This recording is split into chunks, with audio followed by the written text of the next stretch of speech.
What's up everyone, welcome back to the channel. Today I'll be checking out the OnePlus Bullets Wireless Z Bluetooth earphones. Starting off with the unboxing, they come really well packaged like any other OnePlus product. After pulling the box out of its sleeve, you're greeted by the earphones themselves. Let's keep that aside and see what else comes in the box. OnePlus has also included a short USB Type-C cable, some extra ear tips, a user manual and some paperwork. Now that's out of the way, let's talk about the actual earphones themselves. They seem well built and quite durable in hand. No official IP ratings here, although OnePlus markets them as waterproof. I think you'll be fine if used while exercising or if you accidentally get them wet in a sudden downpour. OnePlus has included many useful features on this new Bullets Wireless Z.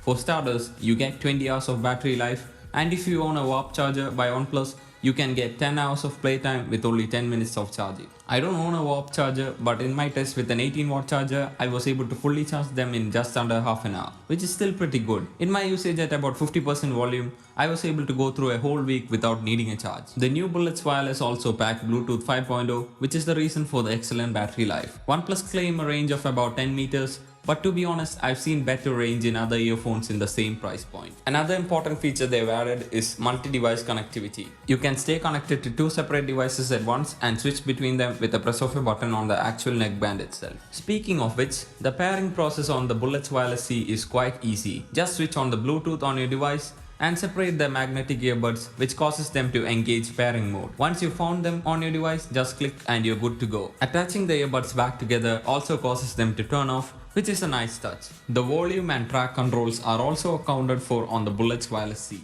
Moving on, let's talk about the way the new Bullets Wireless Z sounds. If you're the kind of person who likes a lot of bass response in their music listening sessions, then these may come as a bit of a disappointment to you. The sound signature is not overly bass heavy, letting the mids and highs to shine through. The vocals are also crisp and clear as a result. This is not to say that there is a lack of bass from the Bullets Wireless, but you won't be experiencing thumping bass unlike some other earphones in this price point. The soundstage and instrument separation on these earphones are also much better than its competitors. Overall, I must say that they sound above average for their price. Most people buying a product like this would also use them for making lots of calls, and I'm happy to report that these earphones excel both in call quality and clarity. OnePlus have been releasing audio products for a while now, but none of them had a good price to performance ratio. I can see the Bullets Wireless Z becoming a success and having mass appeal as it offers an excellent feature set at a price which is quite affordable. Thanks for watching this video. I'll post some links down in the description below so that you guys can check this earphone out. Until the next one, cheers.